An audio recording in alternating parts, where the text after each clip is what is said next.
Hello dear students, welcome to another lecture of sequence and series। तो आज के lecture में हम लोग बात करने वाले हैं अर्थमेटिक मीन्स के बारे में। अर्थमेटिक मीन्स को ऐसा शॉर्ट फॉर्म में एएम लिखेंगे हम लोग। ओके, अर्थमेटिक मीन क्या होगा, कैसे किन्हीं दो नंबर्स के बीच में कुछ अर्थमेटिक मीन्स को इंसर्ट करना है और उससे रिलेटेड एक आध क्वेश्चन। ओके, तो इतना करके फिर हम लोग अर्थमेटिक प्रोग्रेशन वाले टॉपिक को ख़त्म करेंगे। मतलब क्या है, देखो सबसे पहला पॉइंट मैंने लिखा, arithmetic mean of two numbers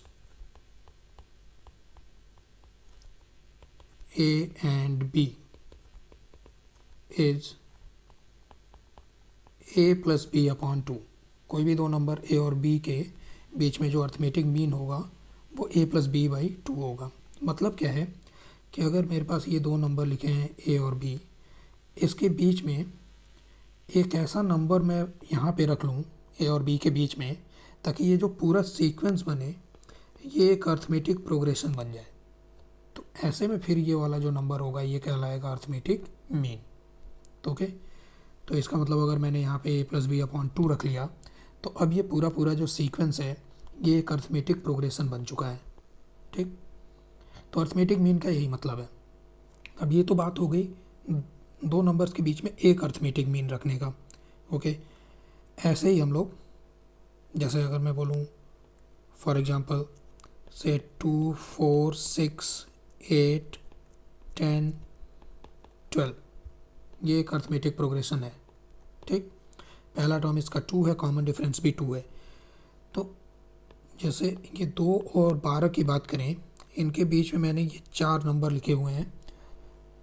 पहला है 4, फिर है 6, 8 और 10।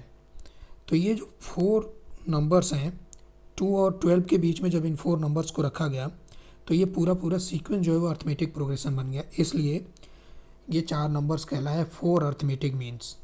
ओके, तो एक अर्थमेटिक मीन भी हो सकता है, एक से ज़्यादा अर्थमेटिक मीन भी हो सकते हैं। कई बार क्वेश्चन अपने से पूछा जाता है, कोई दो नंबर दे दिया जाएगा और फिर ये पूछा जाएगा कि बताओ इनके बीच में 5 अर्थमेटिक मीन लिख के बताओ या 10 अर्थमेटिक मीन लिख के बताओ, है ना। तो उस तरीके के क्वेश्चन को कैसे करेंगे वो समझ लेते हैं। समझने से पहले एक पॉइंट मैं यहाँ पे और लिखवा देता हूँ जो अभी अभी हमने डिस्कस किया। If A1, A2, A3 up to AN are n arithmetic means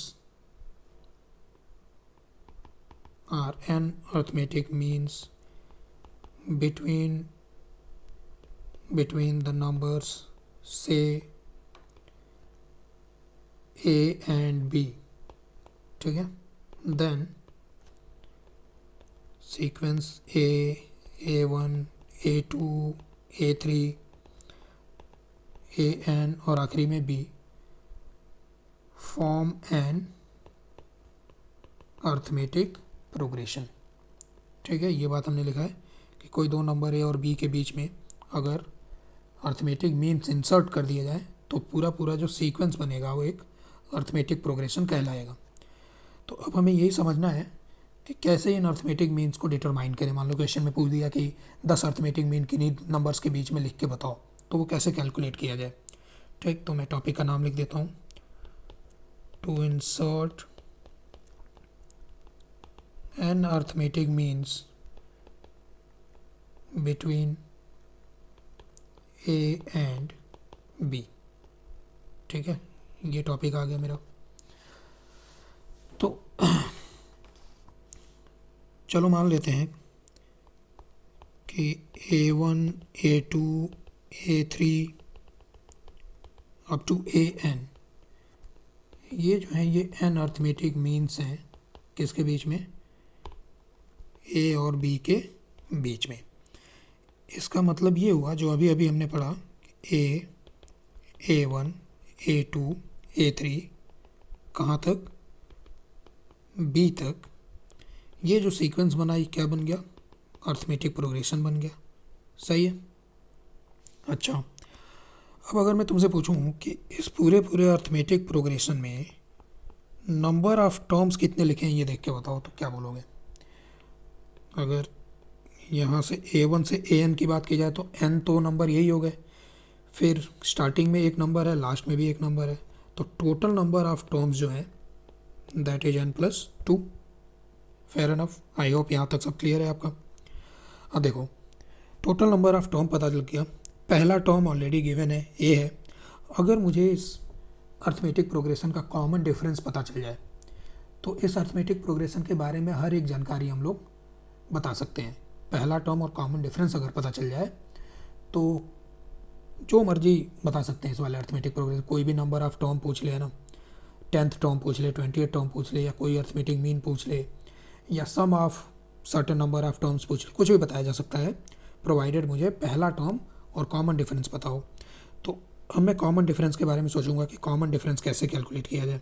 चलो मान लेते हैं कि जो कॉमन डिफरेंस है वो डी है, ठीक।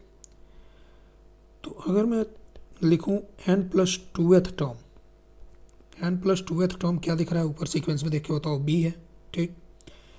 N+2th टर्म Tn+2 बराबर बी।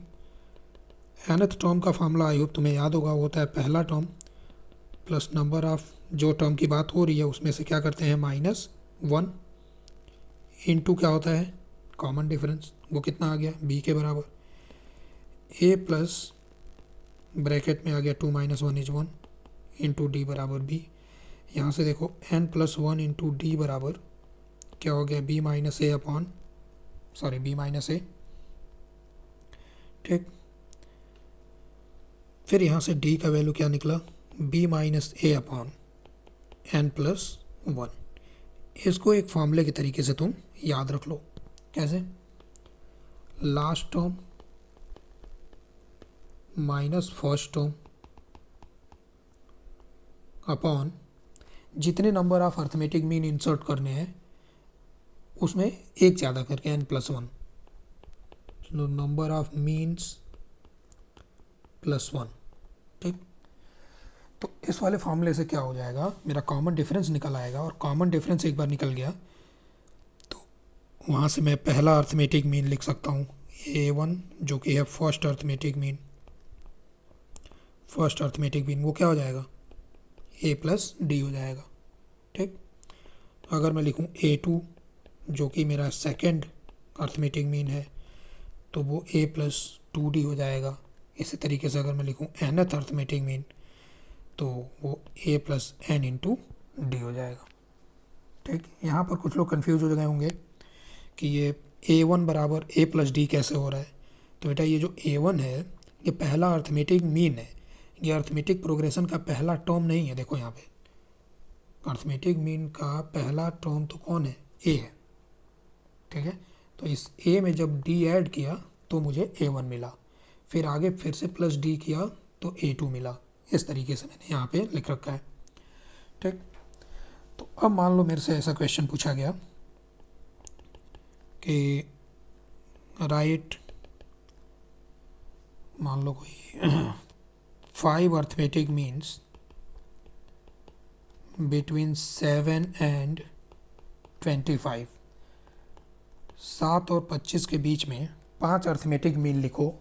ये क्वेश्चन को पूछने का एक दूसरा मेथड ऐसे भी हो सकता है, और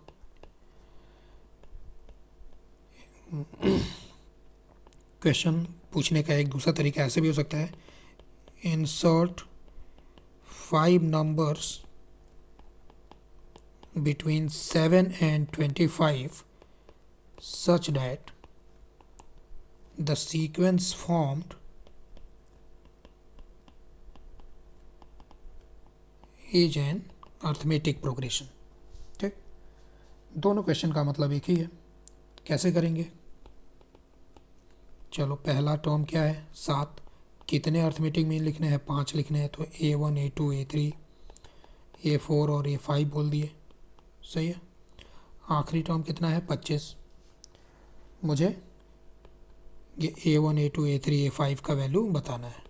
इसके लिए कॉमन डिफरेंस चाहिए, तो कॉमन डिफरेंस अभी फार्मूला याद किया मैंने, last term minus first term divided by जितने अर्थमेटिक मीन लिखने हैं उसमें +1 कर देना है, तो 5+1 हो गया। ठीक है, 25 - 7 कितना हो गया बेटा? 18/6 कितना? 3। कॉमन डिफरेंस निकल आया, तो अब तुम A1 लिख सकते हो, वो 7 + 3 हो गया 10। A2 लिख सकते हो, वो 10 + 3 हो गया 13। इससे अगले वाला टर्म लिख सकते हो A3, वो 13 + 3 16 हो जाएगा। A4 जो है वो फिर से 3 ऐड हो गया पिछले वाले में, तो 19 हो गया। और आखिरी A5 जो है 19 + 3 यानी कि 22 हो गया। सही है, ओके। तो आई होप तुम्हें समझ आया होगा ये। एक और क्वेश्चन लिख लेते हैं।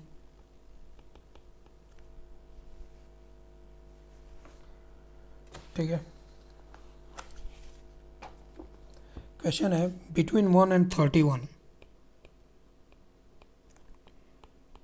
between 1 and 31 m arithmetic means are inserted।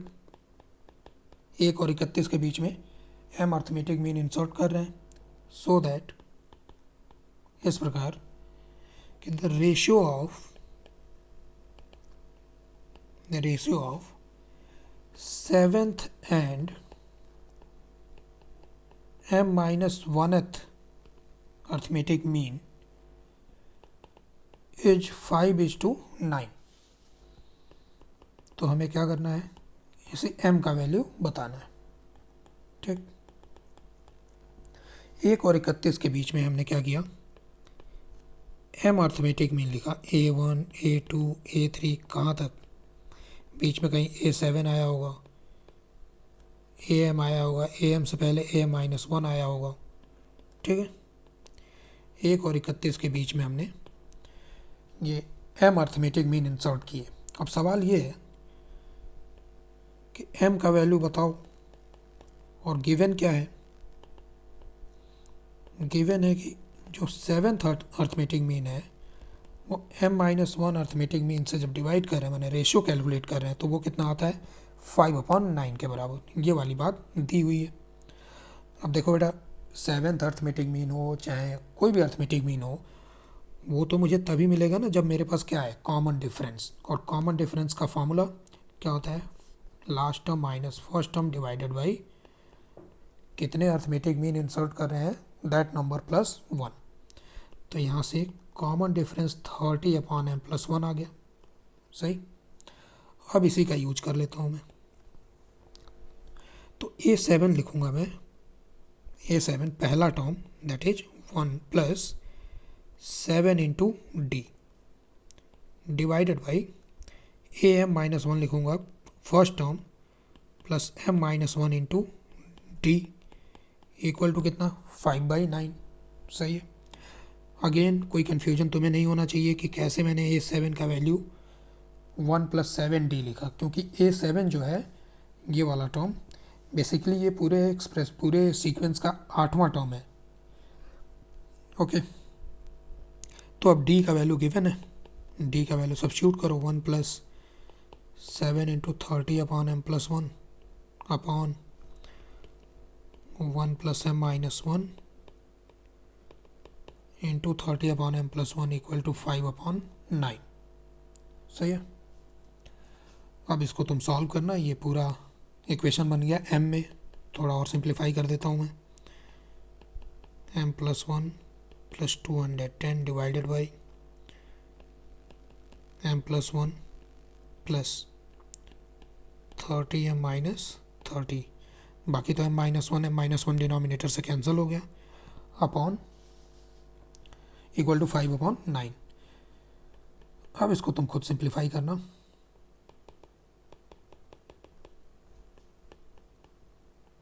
ठीक है, सिंप्लीफाई करके जो भी m का आंसर है वो बताना मुझे कमेंट में लिख के क्या आंसर है। ठीक, ओके। तो ये तो बात हो गई अर्थमेटिक मीन किसको बोलते हैं, किस प्रकार से दो नंबर के बीच में कुछ अर्थमेटिक मीन इंसर्ट करना है। अच्छा, अब यहाँ पर एक बड़ी इंपॉर्टेंट प्रॉपर्टी है, वो प्रॉपर्टी क्या है देख लेते हैं एक बार।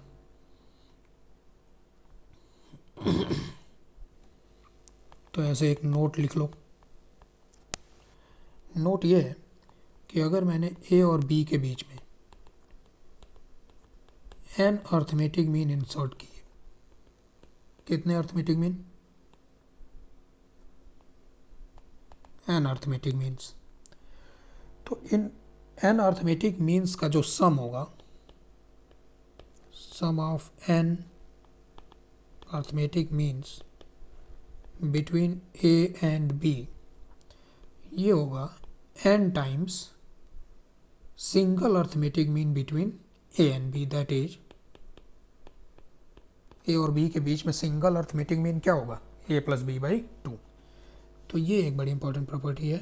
A1 plus A2 plus A3, ये जितने भी अर्थमेटिक मीन तुमने लिख रखे हैं यहाँ पे, इन सब का जो सम आएगा n times A plus b upon two आ जाएगा। सही है, इसको याद रखना है। कैसे प्रूफ कर सकते हैं इसका देख लो। Proof is very easy. Proof आसान है। कैसे? क्योंकि हमें पता है ये जो सीक्वेंस लिखा है ये तो अर्थमेटिक प्रोग्रेशन है, तो और कितने नंबर ऑफ टर्म है? n, तो इनको मुझे जोड़ना है, तो n बाई टू हो गया। फिर first term plus last term यानी A1 प्लस AN, ठीक है, ये हो गया मेरा सम।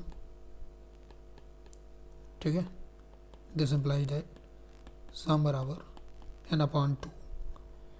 अब ये A1 प्लस AN जो है, देखो यहाँ पे ध्यान से, A1 प्लस AN का जो वैल्यू है, क्या वो A प्लस बी के बराबर होगा? अगर तुम्हें ये वाली बात याद है कि sum of terms equidistant from both the end constant होता है AP में, तो A1 प्लस AN की जगह पे हम A प्लस बी भी लिख सकते हैं। बस यही हो गया n times A plus b upon two. इसको बोलते हैं हम लोग single arithmetic mean, single arithmetic mean between A and B। सही है? ओके, तो मतलब ऐसे अगर क्वेश्चन पूछा जाए तुमसे कि find the sum of 100 arithmetic means between से बिटवीन 10 एंड 50, 10 और 50 के बीच में 100 अर्थमेटिक मीन लिखो। 10 और 50 के बीच में A1, A2, A3 कहाँ तक? A99, A100 तक। ठीक है, तो इन सब का सम कितना होगा, ये क्वेश्चन है। तो अगर ये ऊपर वाली प्रॉपर्टी मुझे याद है तो इसका आंसर हम सीधे बोल सकते हैं, वो हो जाएगा n टाइम्स, माने कितने अर्थमेटिक मीन है? 100, 100 टाइम्स 10 और 50 का जो सिंगल अर्थमेटिक मीन है, यानी कि 10 प्लस 50 बटे 2। ठीक, क्या आंसर आ गया? 100 इंटू 60 अपॉन 2 इज़ 30, यानी कि 3000, ये आंसर हो गया। ठीक, ओके, तो ये क्लियर हो गया। अब इसके बाद कुछ एग्जांपल नोट कर रखे हमने, तो ये नोट लिख लेना। मैं जगह नहीं है यहाँ पे, तो मैं इसको डिलीट कर देता हूँ।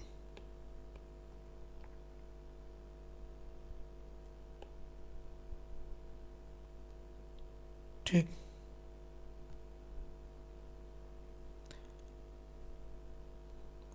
तो अब आ जाओ कुछ एग्जांपल कर लेते हैं लास्ट में। पहला क्वेश्चन है, सॉल्व करो x plus 1 x plus 4, solution लिखा मैंने फर्स्ट का, x plus 1 plus x plus 4 x plus 7 कहाँ तक? x प्लस 28 तक इक्वल टू 155। सॉल्व करना है, यानी कि x का वैल्यू बताना है। तो सबसे पहले देखो ये कितने नंबर ऑफ ब्रैकेट्स लिखे हुए हैं यहाँ पे। ब्रैकेट का जो आखिरी टर्म है 1, 4, 7, 28, ये एक अर्थमेटिक प्रोग्रेशन है। प्लस 3 देखो कॉमन डिफरेंस 3 हो गया। तो अगर नंबर ऑफ टर्म या नंबर ऑफ ब्रैकेट्स यहाँ पे पता करने हो, ठीक है, तो वो कैसे मिलेगा? तो चलो मान लिया कि n नंबर ऑफ टर्म है, तो ये जो 28वां है इसका value a plus n minus 1 into D हो गया। तो 28 बराबर लिखा हमने a plus n minus 1 into 3। यहाँ से 27 इज इक्वल टू n-1/3, इधर से आया n-1 इज इक्वल टू 9 या फिर n इज इक्वल टू 10। सही है। जब नंबर ऑफ टर्म पता चल गया, नंबर ऑफ ब्रैकेट पता चल गए, तो हर ब्रैकेट में x लिखा हुआ है, तो अब इसको अगर सिंप्लीफाई किया हमने तो x x x कितनी बार ऐड हो रहा है? 10 बार, तो 10 इंटू एक्स हो गया, प्लस 1 4 7 इस तरीके के 10 टर्म को जोड़ लेना है। तो फार्मूला लगा दिया उसमें AP का 10/2 twice of first term plus 10 minus 1 into common difference 3 equal to कितना? 155 प्लस, ठीक है, यहाँ पे ब्रैकेट के अंदर आ जाएगा 9 × 27 तो 29 के बराबर। सही है। 5 इंटू 29 होता है कितना? 145। यहाँ से 10x का वैल्यू कितना आया? 10 आया, और x बराबर 1 होगा। यही काम करना था, सॉल्व करके बताना था कि x का क्या वैल्यू होगा। ठीक, सेकंड क्वेश्चन देख लेते हैं क्या है। सेकंड क्वेश्चन है, divide 28 into 4 parts in AP so that ratio of product of first and third with the product of second and fourth is 8:15। ठीक, दूसरा सवाल ये है कि 28 को 4 हिस्सों में बांटो, वो भी 4 कैसे? AP में रहने चाहिए। तो अगर मुझे AP में 4 नंबर सेलेक्ट करना है तो तुम्हें याद होगा A-3D, A-D, A+D और A+3D, ये हमारे नंबर्स हो गए। ठीक, अब पहला कंडीशन तो क्वेश्चन में यही है कि इन सब का जो सम है वो कितना है भाई? 28 के बराबर है, क्योंकि 28 को ही तो बांट रहे हैं इन 4 हिस्सों में। सही है ना। तो यहाँ से देखो D वाला टर्म कैंसिल हो गया, 4A बराबर 28, तो इधर से A बराबर कितना हो गया? A बराबर हो गया 7। ठीक, अच्छा, अब D और कैलकुलेट करना है, तो D के लिए फिर एक दूसरी कंडीशन गिवन है क्वेश्चन में, फर्स्ट और थर्ड का। तो फर्स्ट मेरा ये है, सेकंड, थर्ड और फोर्थ। फर्स्ट थर्ड के प्रोडक्ट का रेशियो किससे? सेकंड और फोर्थ के प्रोडक्ट से। वो कितना है? क्वेश्चन में दे रखा है 8/15। 8/15। चलो भैया कोई दिक्कत नहीं है, इसको भी सॉल्व कर लिया। A² AD - 3AD is -2AD -3D² divided by A² यहाँ पे 3D - AD is +2AD and -3D² is 8/15। A का वैल्यू तो गिवन नहीं है, वो रख दिया। 49 - 14D - 3D² divided by A का वैल्यू 7 पुट कर रहे हैं, 8/15। ठीक, अब यहाँ पर एक ही अननोन है D, और D में एक क्वाड्रेटिक इक्वेशन बन रहा है, उसको सॉल्व कर लेना। ठीक, तो ये करना खुद ही। यहाँ से क्या निकलेगा? एक क्वाड्रेटिक आएगा D में क्वाड्रेटिक आएगा, तो उधर से D का वैल्यू कैलकुलेट करना। एक बार जब D मिल जाएगा तुम्हें, A पहले ही तुम पता कर चुके हो, तो फिर तुम्हें चारों नंबर पता चल जाएंगे। ओके, चारों नंबर पता लग गए, तो करना क्या था क्वेश्चन में? वही तो करना था, वही 4 नंबर बताने थे। ठीक, थर्ड क्वेश्चन देख लेते हैं क्या है। थर्ड क्वेश्चन है B - C का होल स्क्वायर, C - A का होल स्क्वायर और A - B का होल स्क्वायर। ये AP में गिवन है। थर्ड क्वेश्चन है B - C का होल स्क्वायर, C - A का होल स्क्वायर, फिर A - B का होल स्क्वायर। ये AP दिया हुआ है, गिवन है। कुछ प्रूफ करना है। क्या प्रूफ करना है? 1/B - C 1/C - A और 1/a-b ये भी अर्थमेटिक प्रोग्रेशन में है, ऐसा प्रूफ करना है। अब एक तो तरीका है, ऐसा कुछ क्वेश्चन 2-3 क्वेश्चन हमने पिछले लेक्चर्स में भी किया हुआ है, तो बट वहाँ पे प्रॉपर्टी का यूज करके किया था। कई बार प्रॉपर्टी को समझ आ जाती है कि भैया क्या जोड़ें या कोई एक कांस्टेंट नंबर सब में ऐड करें या सब्ट्रैक्ट करें या मल्टीप्लाई करें, डिवाइड करें, है ना, या किन्हीं दो अर्थमेटिक प्रोग्रेशन के टर्म्स को ऐड करें।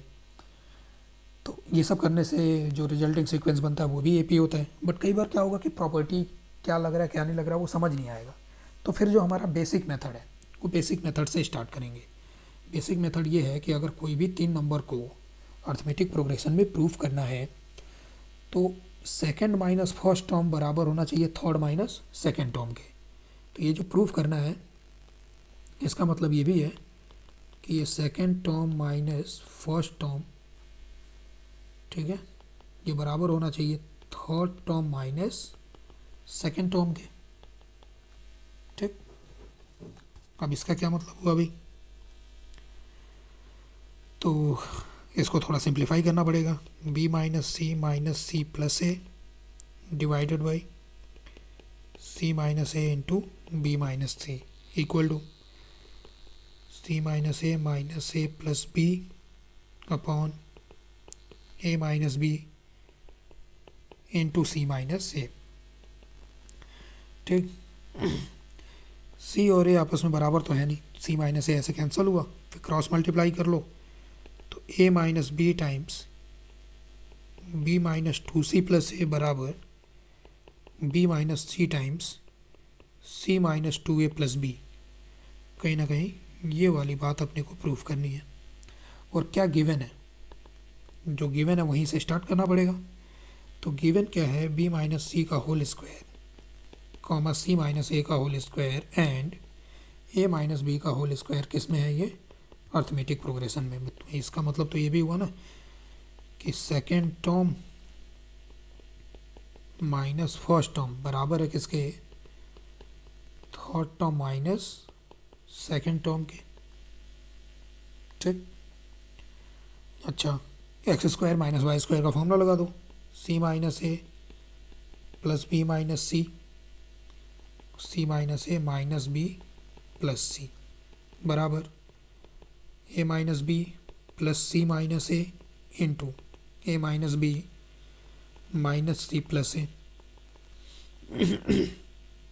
देखो यहाँ c कैंसिल हुआ तो b माइनस ए रह गया और अगले ब्रैकेट में हो गया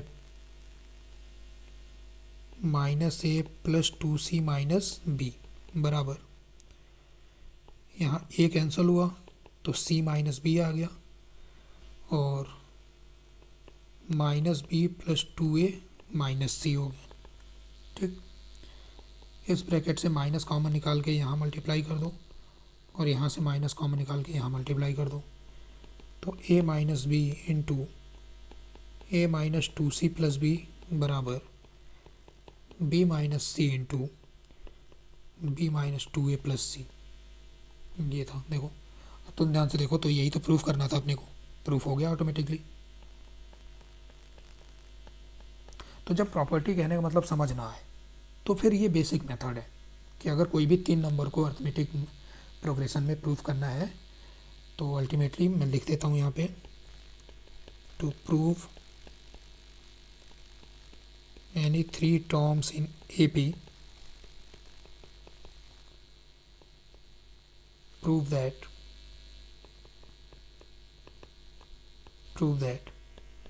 second term minus first term is same as third term minus second term, क्योंकि यही तो डेफिनेशन